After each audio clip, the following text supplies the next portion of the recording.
त्यामुळे आता आजच्या बैठकीकडे आणि ही मध्यस्थी होतीये का या सगळ्याकडे आपलं लक्ष असणार आहे। याचे अपडेट्स तुमच्याकडनं घेत राहू। तुर्तास धन्यवाद। आणि आता थेट जाऊयात ते म्हणजे पंतप्रधान नरेंद्र मोदी यांची मन एक की बात समान कार्यक्रम भाव सुरू रखना झालाय। चाहिए। छठ मैया की पूजा में भांति भांति के फलों और ठेकुआ का प्रसाद चढ़ाया जाता है। इसका व्रत भी किसी कठिन साधना से कम नहीं होता। छठ पूजा की एक और खास बात होती है कि इसमें पूजा के लिए जिन वस्तुओं का इस्तेमाल होता है उसे समाज के विभिन्न लोग मिलकर तैयार करते हैं। इसमें बांस की बनी टोकरी या सुपली का उपयोग होता है। मिट्टी के दियों का अपना महत्व होता है। इसके जरिए चने की पैदावार करने वाले किसान और बतासे बनाने वाले छोटे उद्यमियों का समाज में महत्व स्थापित किया गया है। इनके सहयोग के बिना छठ की पूजा संपन्न ही नहीं हो सकती। छठ का पर्व हमारे जीवन में स्वच्छता के महत्व पर भी जोर देता है। इस पर्व के आने पर सामुदायिक स्तर पर सड़क, नदी, घाट, पानी के विभिन्न स्रोत सबकी सफाई की जाती है। छठ का पर्व एक भारत श्रेष्ठ भारत का भी उदाहरण है। आज बिहार और पूर्वांचल के लोग देश के जिस भी कोने में हैं, वहां धूमधाम से छठ का आयोजन हो रहा है। दिल्ली, मुंबई समेत महाराष्ट्र के अलग अलग जिलों और गुजरात के कई हिस्सों में छठ का बड़े पैमाने पर आयोजन होने लगा है। मुझे तो याद है पहले गुजरात में उतनी छठ पूजा नहीं होती थी, लेकिन समय के साथ आज करीब करीब पूरे गुजरात में छठ पूजा के रंग नजर आने लगे हैं। ये देखकर मुझे भी बहुत खुशी होती है। आजकल हम देखते हैं विदेशों से भी छठ पूजा की कितनी भव्य तस्वीरें आती हैं। यानी भारत की समृद्ध विरासत, हमारी आस्था दुनिया के कोने कोने में अपनी पहचान बढ़ा रही है। इस महापर्व में शामिल होने वाले हर आस्थावान को मेरी तरफ से बहुत बहुत शुभकामनाएं। मेरे प्यारे देशवासियों, अभी हमने पवित्र छठ पूजा की बात की, भगवान सूर्य की उपासना की बात की। तो क्यों न सूर्य उपासना के साथ साथ आज हम उनके वरदान की भी चर्चा करें। सूर्य देव का ये वरदान है सौर ऊर्जा, सोलर एनर्जी। आज एक ऐसा विषय है जिसमें पूरी दुनिया अपना भविष्य देख रही है। और भारत के लिए तो सूर्यदेव सदियों से उपासना ही नहीं, जीवन पद्धति के भी केंद्र में रह रहे हैं। भारत आज अपने पारंपरिक अनुभवों को आधुनिक विज्ञान से जोड़ रहा है। तभी आज हम सौर ऊर्जा से बिजली बनाने वाले सबसे बड़े देशों में शामिल हो गए हैं। सौर ऊर्जा से कैसे हमारे देश के गरीब और मध्यम वर्ग के जीवन में बदलाव आ रहा है, वो भी अध्ययन का विषय है। तमिलनाडु में कांचीपुरम में एक किसान है, थिरु के एजिलन। इन्होंने पीएम कुसुम योजना का लाभ लिया और अपने खेत में 10 हॉर्स पावर का सोलर पंप सेट लगवाया। अब उन्हें अपने खेत के लिए बिजली पर कुछ खर्च नहीं करना होता है। खेत में सिंचाई के लिए अब वो सरकार की बिजली सप्लाई पर निर्भर भी नहीं है। वैसे ही राजस्थान के भरतपुर में पीएम कुसुम योजना के एक और लाभार्थी किसान हैं कमल जी मीणा। कमल जी ने खेत में सोलर पंप लगाया, जिससे उनकी लागत कम हो गई है। लागत कम हुई तो आमदनी भी बढ़ गई। कमल जी सोलार बिजली से दूसरे कई छोटे उद्योगों को भी जोड़ रहे हैं। उनके इलाके में लकड़ी का काम है, गाय के गोबर से बनने वाले उत्पाद हैं, इनमें भी सोलर बिजली का इस्तेमाल हो रहा है। वो 10-12 लोगों को रोजगार भी दे रहे हैं। यानी कुसुम योजना से कमल जी ने जो शुरुआत की, उसकी महक कितने ही लोगों तक पहुंचने लगी है। साथियों, क्या आप कभी कल्पना कर सकते हैं कि आप महीने भर बिजली का उपयोग करें और आपका बिजली बिल आने के बजाय आपको बिजली के पैसे मिले? सौर ऊर्जा ने ये भी कर दिखाया है। आपने कुछ दिन पहले देश के पहले सूर्यग्राम गुजरात के मोढेरा की खूब चर्चा सुनी होगी। मोढेरा सूर्यग्राम के ज्यादातर घर सोलर पावर से बिजली पैदा करने लगे हैं। अब वहां के कई घरों में महीने के आखिर में बिजली का बिल नहीं आ रहा, बल्कि बिजली से कमाई का चेक आ रहा है। ये होता देख अब देश के बहुत से गांवों के लोग मुझे चिट्ठियां लिखकर कह रहे हैं कि उनके गांव को भी सूर्यग्राम में बदला जाए। यानी वो दिन दूर नहीं जब भारत में सूर्यग्रामों का निर्माण बहुत बड़ा जन आंदोलन बनेगा। और इसकी शुरुआत मोढेरा गांव के लोग कर ही चुके हैं। आइए मन की बात के श्रोताओं को भी मोढेरा के लोगों से मिलवाते हैं। हमारे साथ इस समय फोन लाइन पर जुड़े हैं श्रीमान बिपिन भाई पटेल। बिपिन भाई नमस्ते। देखिए, अब तो मोढेरा पूरे देश के लिए एक मॉडल के रूप में चर्चा में आ गया है, लेकिन जब आपको अपने रिश्तेदार परिचित सब बातें पूछते होंगे तो आप उनको क्या बताते हैं, क्या फायदा हुआ? सर लोग हमारे को पूछते हैं तो हम कहते हैं कि हमारे जो बिजली बिल आता था, लाइट बिल, वो अभी 0 आ रहा है और कभी 70 रुपये आता है, पर लेकिन हमारे पूरे गांव में जो आर्थिक परिस्थिति है वो सुधर रही है। यानी एक प्रकार से पहले जो बिजली बिल की चिंता थी वो खत्म हो गई। हाँ सर, वो तो बात सही है सर। तो अभी तो कोई टेंशन नहीं पूरे गांव में। सब लोग को लग रहा है कि सर ने जो किया तो वो तो बहुत अच्छा किया है।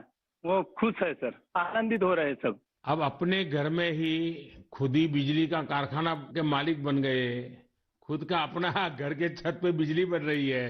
हाँ बात सही है सर। तो क्या ये बदलाव जो आया है उसकी गांव के लोगों पे क्या असर है? सर वो पूरे गांव के लोग वो खेती कर रहे हैं, तो फिर मेरे को बिजली की जो झंझट थी तो उसमें मुक्ति हो गई है। बिजली का बिल तो भरना नहीं है, निश्चित हो गए है सर। मतलब बिजली का बिल भी गया और सुविधा बढ़ गई, झंझट भी गया सर। और सब जब आप यहाँ आए थे और तो 3D शो जो यहाँ उद्घाटन किया, तो इसके बाद तो मोढेरा गांव में 4 चांद लग गए सर। और वो जो सेक्रेटरी आए थे सर, जी जी, तो वो गांव फेमस हो गया सर। या यूएन के सेक्रेटरी जनरल, उनकी खुद की इच्छा थी, उन्होंने मुझे बड़ा आग्रह किया कि भाई इतना बड़ा काम किया है तो मैं वहां जाके देखना चाहता हूँ। चलिए बिपिन भाई, आपको और आपके गांव के सब लोगों को मेरी तरफ से बहुत बहुत शुभकामनाएं। और दुनिया आप में से प्रेरणा ले और ये सोलर एनर्जी का अभियान घर घर चले। ठीक है सर, वो हम लोगों को बताएंगे कि भाई सोलर लगवाओ, आपके पैसे से भी लगवाओ तो बहुत फायदा है। हाँ, लोगों को समझाइए। चलिए, बहुत बहुत शुभकामनाएं। धन्यवाद भैया। Thank you sir, thank you sir. मेरा जीवन धन्य हो गया आपसे बात करके। बिपिन भाई का बहुत बहुत धन्यवाद। आइए अब मोढेरा गांव में वर्षाबेन से भी बात करेंगे। हेलो, नमस्ते सर। नमस्ते नमस्ते। वर्षाबेन कैसी हैं आप? बहुत अच्छे हैं सर, आप कैसे हैं? मैं बहुत ठीक हूँ। हम धन्य हो गए सर आपसे बात करके। अच्छा वर्षाबेन, हाँ, आप मोढेरा में, आप तो एक तो फौजी परिवार से हैं। फौजी परिवार से हूँ मैं, आर्मी एक्समैन की वाइफ बोल रही हूँ सर। तो पहले हिंदुस्तान में कहाँ कहाँ जाने का मौका मिला आपको? मुझे राजस्थान में मिला, गांधीनगर में मिला, कटरा का जो जम्मू है वहाँ पर मिला मौका, साथ में रहने का बहुत सुविधा वहाँ पर मिल रही थी सर। और ये फौज में होने के कारण आप हिंदी भी बढ़िया बोल रही हो। हाँ, सीखा है सर। मुझे बताइए, मोढेरा में जो इतना बड़ा परिवर्तन आया, ये सोलर रूफटॉप प्लांट आपने लगवा दिया, जो शुरू में लोग कह रहे होंगे तब तो आपको मन में आया होगा ये क्या मतलब है, क्या कर रहे हैं, क्या होगा, ऐसे थोड़ी बिजली आती है, सब बातें हैं कि आपके मन में आई होगी। अब क्या अनुभव आ रहा है, इसका फायदा क्या हुआ है? बहुत सर, फायदा तो फायदा ही फायदा हुआ है सर। हमारे गांव में तो रोज दिवाली मनाई जाती है आपकी वजह से। 24 घंटे हमें बिजली मिल रही है, बिल तो आता ही नहीं है बिल्कुल। हमारे घर में हमने इलेक्ट्रिक सब चीजें घर में ला रखी है सर, सब यूज कर रहे हैं हम आपकी वजह से सर। बिल आता ही नहीं है तो हम फ्री माइंड से सब यूज कर सकते हैं ना। ये बात सही है, आपने बिजली का अधिकतम उपयोग करने के लिए भी मन बना लिया है। बना लिया सर, बना लिया। अभी हमें कोई दिक्कत ही नहीं है, हम फ्री माइंड से सब जो वॉशिंग मशीन है, एसी है, सब चला सकते हैं सर। और गांव के बाकी लोग भी खुश हैं इसके कारण? बहुत बहुत खुश है सर। अच्छा, ये आपके पतिदेव तो वहाँ सूर्य मंदिर में काम करते हैं, तो वहाँ वो जो लाइट शो हुआ, इतना बड़ा इवेंट हुआ, और अभी दुनिया भर के मेहमान आ रहे हैं। दुनिया भर के फॉरेनर आ सकते हैं, अगर आपने वर्ल्ड में प्रसिद्ध कर दिया है हमारे गांव को। तो आपके पति को अब काम बढ़ गए होगा, इतने मेहमान वहाँ मंदिर में देखने के लिए आ रहे हैं। अरे कोई बात नहीं, जितना भी काम बढ़े सर, कोई बात नहीं, इसकी हमें कोई दिक्कत नहीं है हमारे पति को। बस आप विकास करते जाओ हमारे गांव का। अब गांव का विकास तो हम सबको मिल करके करना है। हाँ हाँ सर, हम आपके साथ हैं। और मैं तो मोढेरा के लोगों का अभिनंदन करूंगा, क्योंकि गांव ने इस योजना को स्वीकार किया और उनको विश्वास हो गया कि हाँ, हम अपने घर में बिजली बना सकते हैं। 24 घंटे सर हमारे घर में बिजली आती है और हम बहुत खुश हैं। चलिए, मेरी आपको बहुत शुभकामनाएं हैं। जो पैसे बचे हैं, इसका बच्चों के भलाई के लिए उपयोग कीजिए। उन पैसों का उपयोग अच्छा हो ताकि आपका जीवन को फायदा हो। मेरी आपको बहुत शुभकामनाएं हैं। और सब मोढेरा वालों को मेरे नमस्कार। साथियों, वर्षाबेन और विपिन भाई ने जो बताया है, वो पूरे देश के लिए, गांवों शहरों के लिए एक प्रेरणा है। मोढेरा का ये अनुभव पूरे देश में दोहराया जा सकता है। सूर्य की शक्ति अब पैसे भी बचाएगी और आय भी बढ़ाएगी। जम्मू कश्मीर के श्रीनगर से एक साथी हैं मंजूर अहमद लईवाल। कश्मीर में सर्दियों के कारण बिजली का खर्च काफी होता है। इसी कारण मंजूर जी का बिजली का बिल भी 4,000 रुपये से ज्यादा आता था। लेकिन जब से मंजूर जी ने अपने घर पर सोलर रूफटॉप प्लांट लगवाया है, उनका खर्च आधे से भी कम हो गया है। ऐसे ही ओडिशा की एक बेटी कुन्नी देवरी सौर ऊर्जा को अपने साथ साथ दूसरी महिलाओं के रोजगार का माध्यम बना रही है। कुन्नी ओडिशा के केंदुझर जिले के करदापाल गांव में रहती है। वो आदिवासी महिलाओं को सोलर से चलने वाली रीलिंग मशीन पर सिल्क की कताई की ट्रेनिंग देती है। सोलर मशीन के कारण इन आदिवासी महिलाओं पर बिजली के बिल का बोझ नहीं पड़ता और उनकी आमदनी हो रही है। यही तो सूर्यदेव की सौर ऊर्जा का वरदान ही तो है। वरदान और प्रसाद तो जितना विस्तार हो उतना ही अच्छा होता है। इसलिए मेरी आप सबसे प्रार्थना है, आप भी इसमें जुड़े और दूसरों को भी जोड़े। मेरे प्यारे देशवासियों, अभी मैं आपसे सूरज की बातें कर रहा था। अब मेरा ध्यान स्पेस की तरफ जा रहा है। वो इसलिए क्योंकि हमारा देश सोलर सेक्टर के साथ ही स्पेस सेक्टर में भी कमाल कर रहा है। पूरी दुनिया आज भारत की उपलब्धियां देखकर हैरान है। इसलिए मैंने सोचा मन की बात के श्रोताओं को ये बताकर मैं उनकी भी खुशी बढ़ाऊं।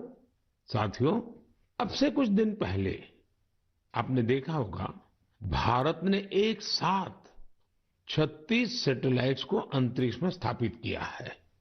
दिवाली से ठीक एक दिन पहले मिली ये सफलता एक प्रकार से ये हमारे युवाओं की तरफ से देश को एक स्पेशल दिवाली गिफ्ट है।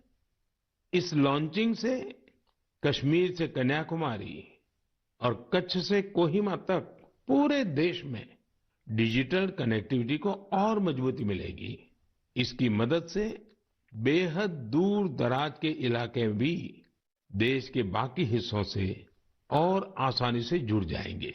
देश जब आत्मनिर्भर होता है तो कैसे सफलता की नई ऊंचाई पर पहुंचता जाता है, ये इसका भी एक उदाहरण है।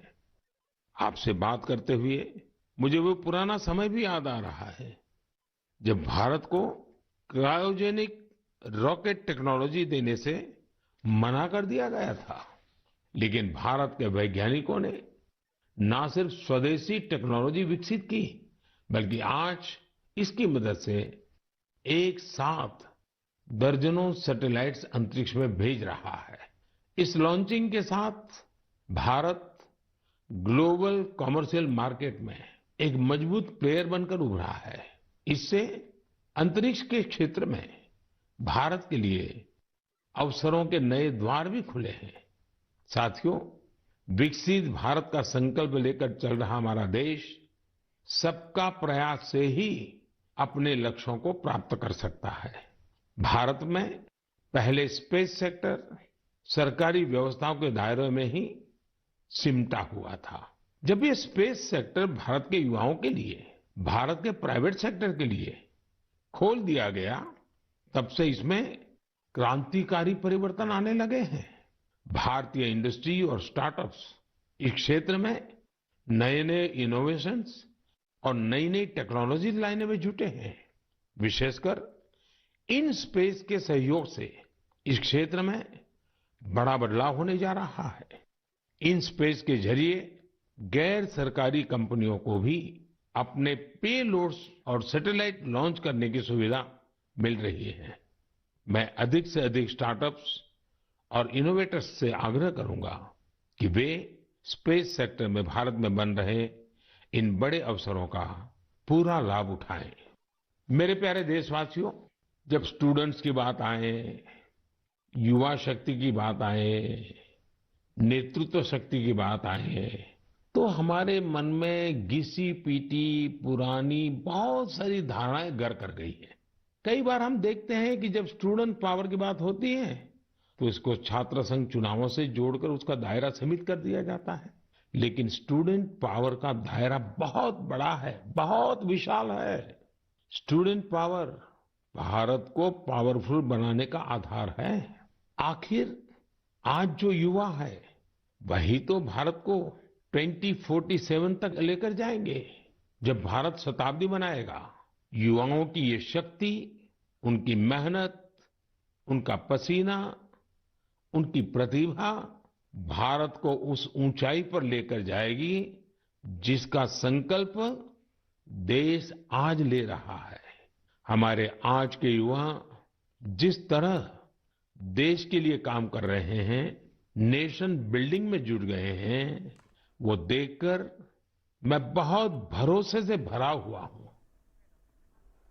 तर आपण पाहिलं पंतप्रधान नरेंद्र मोदी आपल्या मन की बात या कार्यक्रमाद्वारे देशवासियांशी संवाद साधतायत आणि त्याचबरोबर छठ पूजेनिमित्तानं त्यांनी शुभेच्छा सुद्धा दिल्यात आणि सगळ्या तरुणाईला प्रोत्साहन देण्यासाठी मार्गदर्शन करतायत। यानंतर एक छोटासा ब्रेक घेऊन लगेचच परततो। इतरही बातम्या पाहणार आहोत, तेव्हा पाहत राहा न्यूज 18 लोकमत।